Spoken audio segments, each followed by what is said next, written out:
आज 15 मई current affair by Avinash Yadav like me. Britain supreme court ने हाल ही में किस भारतीय व्यापारी की प्रत्यार्पण के खिलाफ दायर याचिका को खारिज कर दिया है?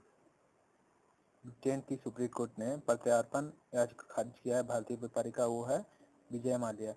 विजय माल्या को 14 मई 2020 को उस समय बड़ा झटका लगा जब ब्रिटेन की सर्वोच्च अदालत में प्रत्यार्पण के खिलाफ अपील की अनुमति मांगने का उसका आवेदन अस्वीकृत कर दिया गया।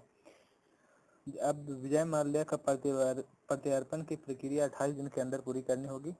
ब्रिटेन की गृह मंत्री प्रीति पटेल ये भारतीय हैं। अभी ब्रिटेन का सारा कार्यभार ये कोरोना वायरस में यही संभाल रही है। गृह मंत्री हैं अभी ब्रिटेन की, ये भारतीय मूल की महिला है। ब्रिटेन के हाई कोर्ट ने भी विजय माल्या की याचिका खारिज कर दी है। क्वेश्चन नंबर 2 है, अंतर्राष्ट्रीय परिवार दिवस निम्न में से किस दिन मनाया जाता है? कौन सा दिवस? अंतर्राष्ट्रीय परिवार दिवस। ये 15 मई को मनाया जाता है। 15 मई। संयुक्त परिवार के महत्व और जीवन में परिवार की जरूरत के प्रति लोगों को जागरूक करने के लिए हर साल 15 मई को अंतर्राष्ट्रीय परिवार दिवस मनाया जाता है।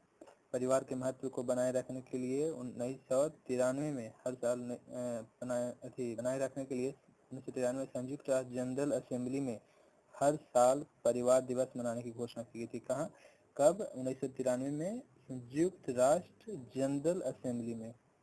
ठीक है।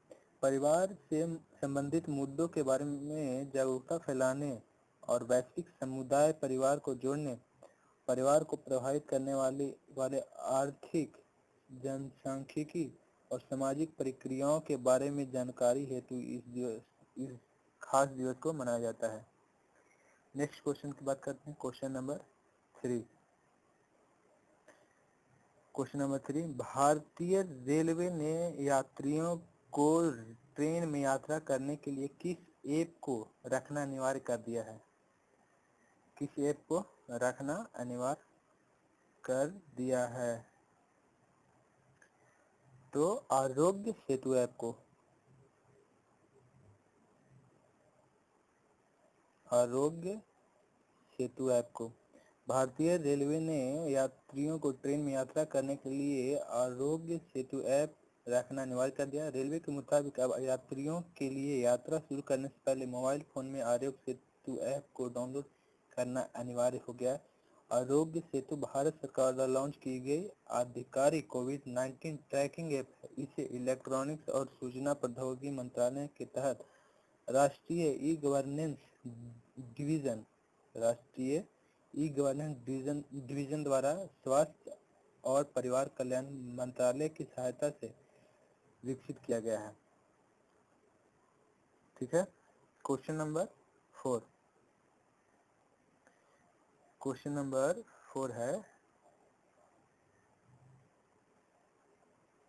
विश्व व्यापार संगठन के प्रमुख रॉबर्ट एजेवेडो ने व्यक्तिगत कारणों से अपना पद कार्यकाल समाप्त होने के कितने साल पहले छोड़ने का निर्णय किया है? विश्व व्यापार संगठन के प्रमुख रॉबर्ट एजेवेडो ने व्यक्तिगत कारणों से अपने कार्यकाल को समाप्त होने से पहले ही छोड़ने का निर्णय लिया है।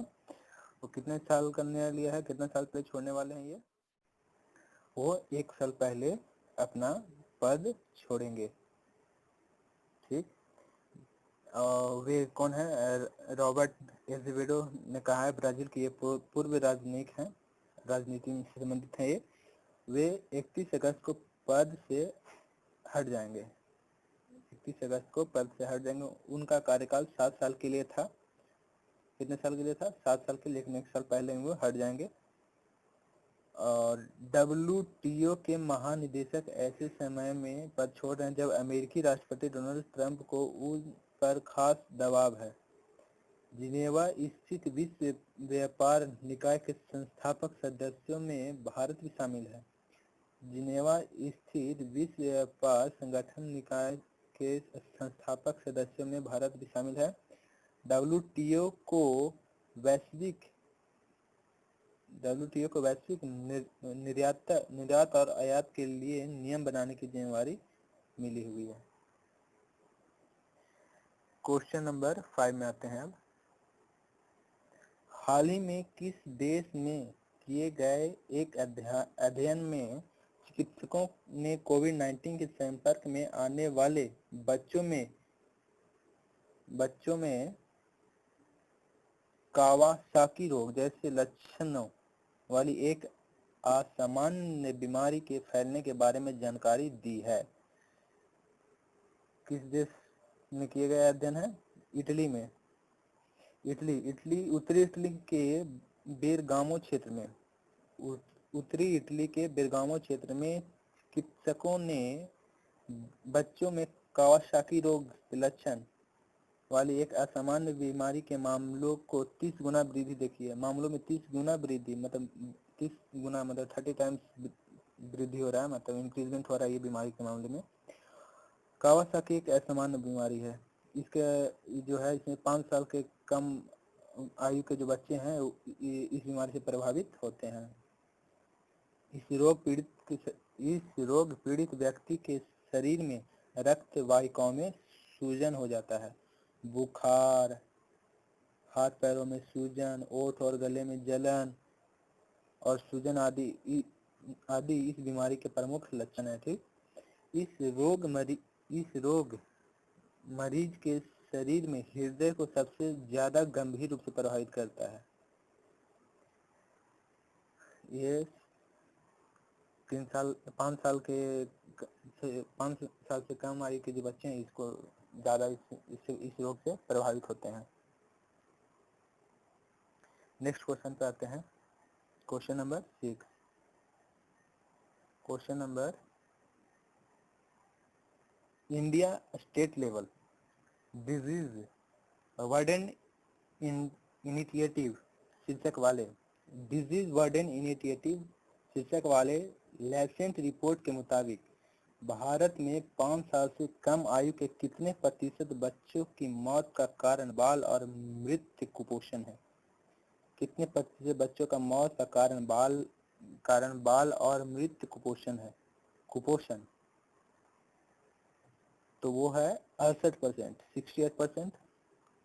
ये जो इंडिया स्टेट लेवल पे जो डिजीज बर्डन इनिशिएटिव नाम से जो एक रिपोर्ट आई है लेसेंट रिपोर्ट। इस रिपोर्ट में साल 2000 के बाद से भारत में बाल मृत्यु दर के जिला स्तरीय रुझानों का पहला व्यापक अनुमान है। इस रिपोर्ट में अनुमान लगाया है। ठीक, इसमें यह भी बताया गया है कि 83% जो नवजात हैं उसकी मौत जन्म के समय कम वजन के कारण होती है और देश भर में बाल मृत्यु दर में 2000 से 2017 में काफी सुधार भी हुआ है, लेकिन विभिन्न जिलों के बीच असमानताएं भी बढ़ी है। नेक्स्ट क्वेश्चन आता है क्वेश्चन नंबर 7। हाल ही में किस देश ने सोशल डिस्टेंसिंग सुनिश्चित करने के लिए आई फील यू ब्रेसलेट विकसित किया है? ये इटली ने किया है। ये ब्रेसलेट उपयोगकर्ताओं को सोशल डिस्टेंसिंग नियम को पालन करने में मदद करेगा। इस ब्रेसलेट को कोरोना वायरस लॉकडाउन में सुरक्षा के उपायों के रूप में विकसित किया गया है, जिसमें धीरे धीरे छूट दी जा रही है। यह ब्रेसलेट केवल एक रेडियो सिग्नल का उपयोग करता है। ये ब्रेसलेट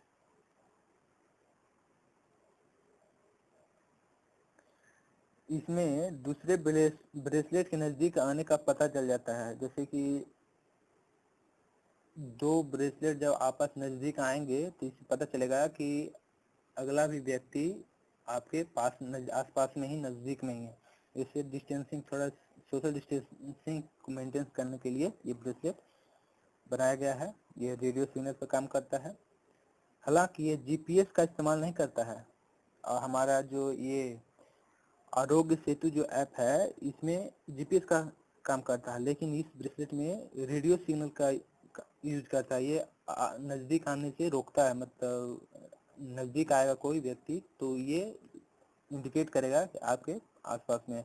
लेकिन जो हमारा आरोग्य सेतु जो ऐप है उसमें ये नहीं है, ये सिर्फ बताएगा कि आप कहाँ गए थे, कहाँ जर्नी कर रहे हैं, कहाँ आप मिल रहे हैं, किससे मिल रहे हैं, ये सब मतलब थोड़ा रहता है। और लेकिन इसमें आपको सोशल डिस्टेंसिंग के मामले में ये ब्रेसलेट काफ़ी उपयोगी भी है। हालांकि बात करें तो इस ब्रेसलेट से आपका लोकेशन ट्रैक नहीं किया जा सकता है। यह तभी संकेत देकर याद दिलाता है जब सोशल डिस्टेंस के नियम का पालन न किया जाता है। ये बताया, जो नज़दीक में जब आता है तो इसको पहले बताता है, जब नज़दीक आता है कोई व्यक्ति तो ये जो ब्रेसलेट है एक्टिवेट होता है, इंडिकेट करता है। क्वेश्चन नंबर 8, नेक्स्ट क्वेश्चन है, भारतीय पुरातत्व सर्वेक्षण के नए महानिदेशक के रूप में किसे नियुक्त किया गया है? भारतीय पुरातत्व सर्वेक्षण अर्थात ASI के नए महानिदेशक के रूप में वी विद्यावती को नियुक्त किया गया है। ये कौन है? ये वी विद्यावती जो है एक IAS अधिकारी हैं। इनको 12 मई 2020 से प्रभावी भारतीय पुरातत्व सर्वेक्षण ASI के नए महानिदेशक के रूप में नियुक्त किया गया है।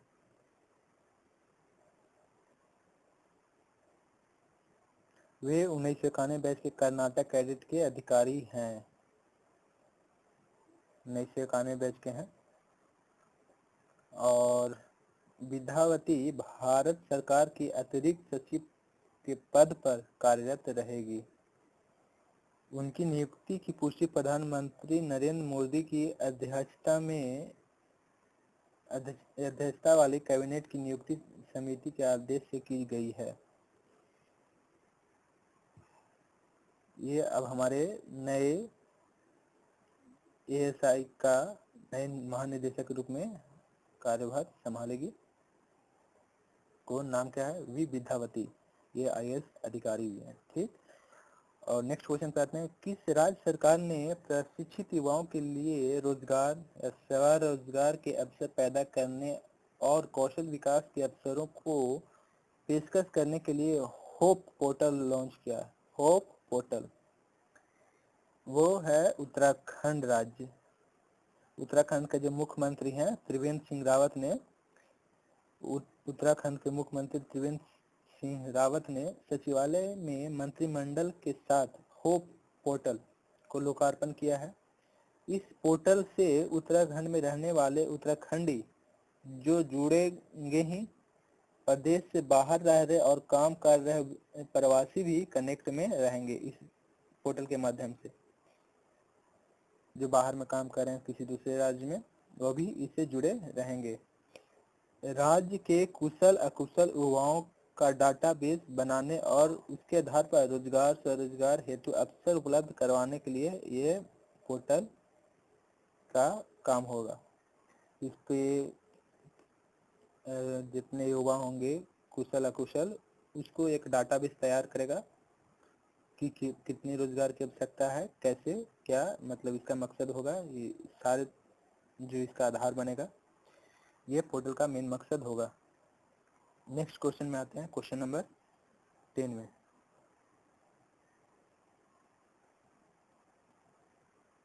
क्वेश्चन नंबर 10 है,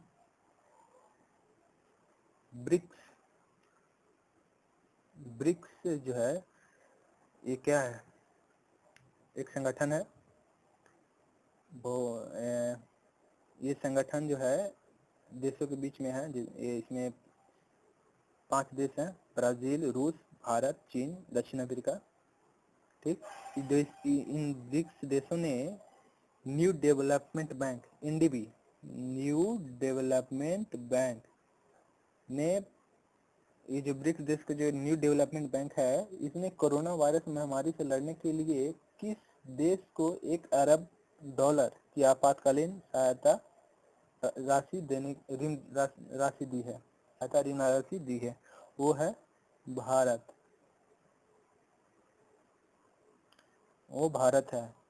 भारत भी ब्रिक्स देशों के सदस्य है। इस राशि की इस्तेमाल इस महामारी से होने वाले मानवीय, सामाजिक और आर्थिक नुकसान को कम करने के लिए किया जाएगा।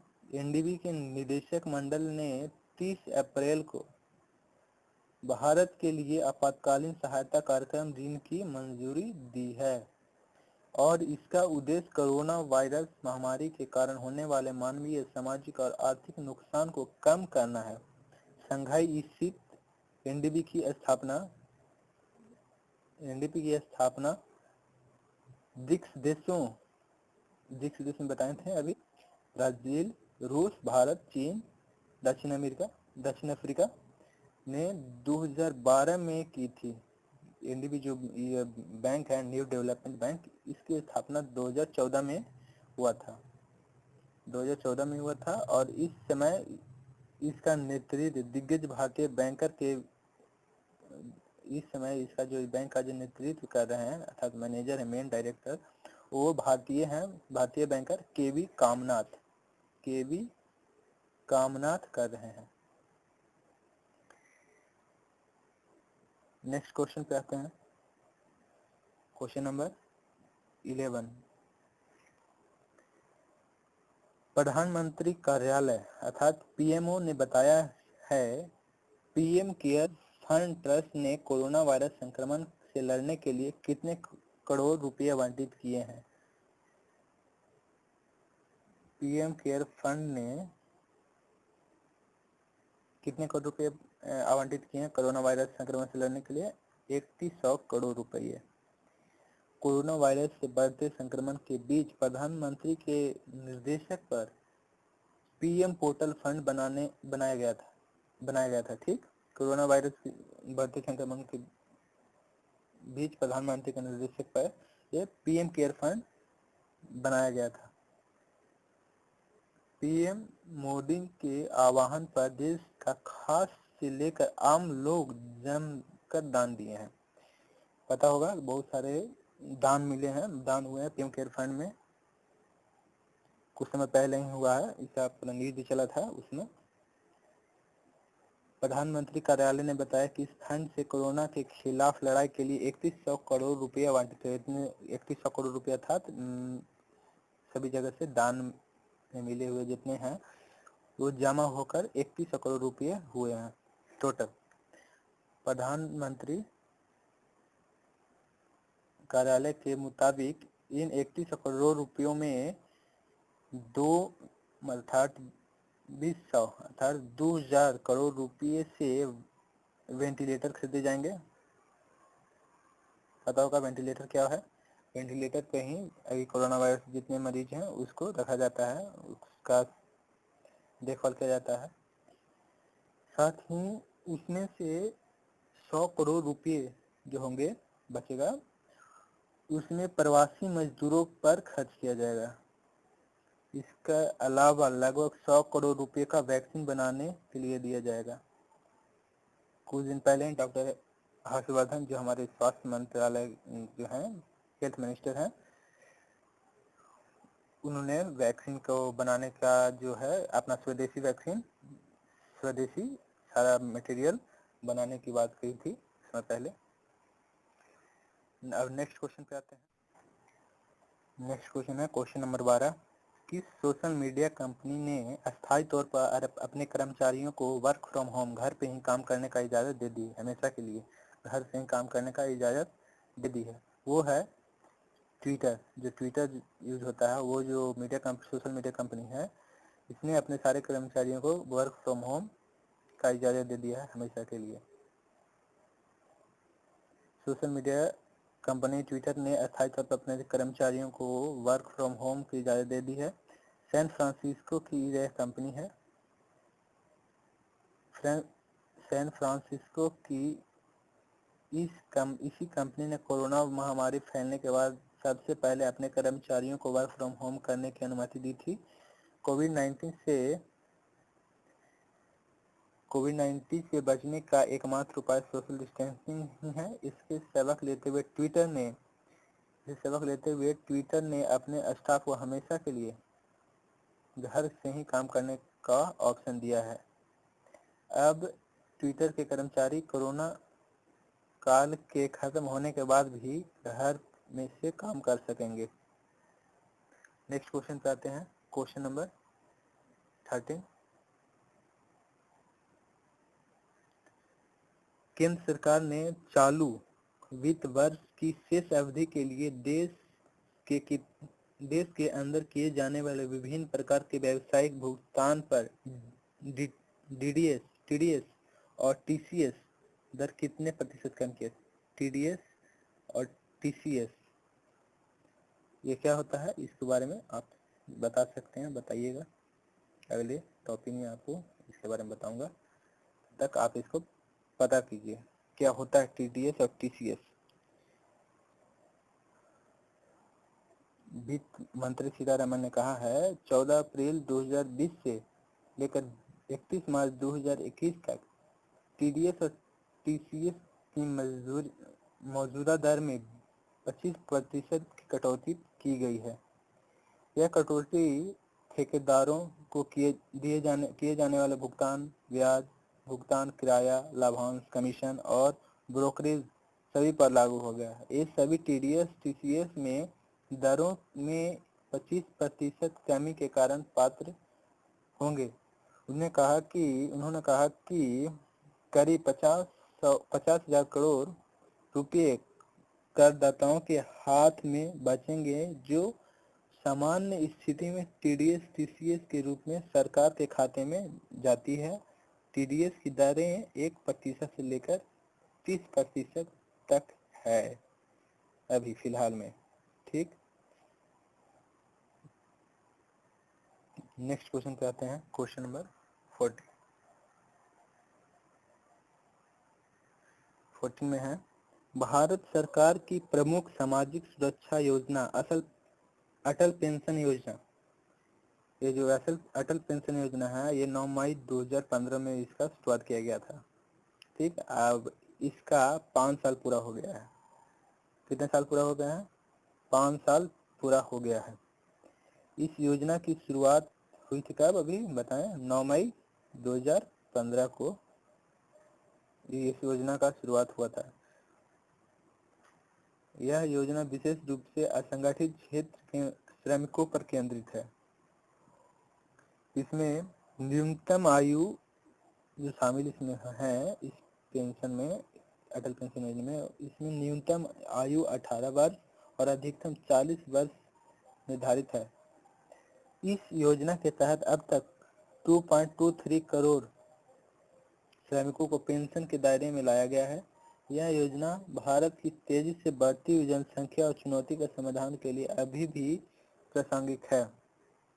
नेक्स्ट क्वेश्चन में आते हैं। Question number 15। हाल ही में नवीन एवं नवीकरणीय ऊर्जा मंत्रालय में सचिव पद का कार्यभार निम्न में से किसने संभाला है? नवीन एवं नवीकरणीय ऊर्जा मंत्रालय MNRE, इसमें सचिव पद का जो कार्यभार जो संभाला वो कौन है? इंदु शेखर चतुर्वेदी है।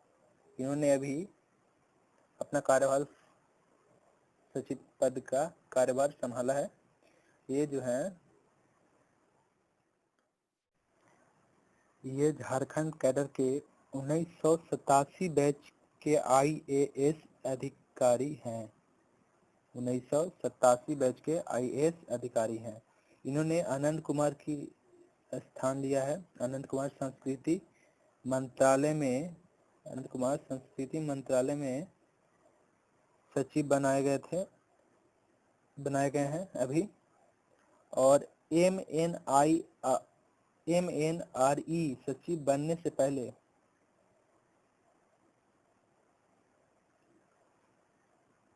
से पहले इंदु शेखर चतुर्वेदी झारखंड सरकार में जलवायु परिवर्तन विभाग, पर्यावरण और वन मंत्रालय के अतिरिक्त मुख्य सचिव और अतिरिक्त सचिव थे। वह झारखंड सरकार और केंद्र सरकार में विभिन्न पदों पर काम कर चुके हैं। तो ठीक है, आज के लिए इतना ही।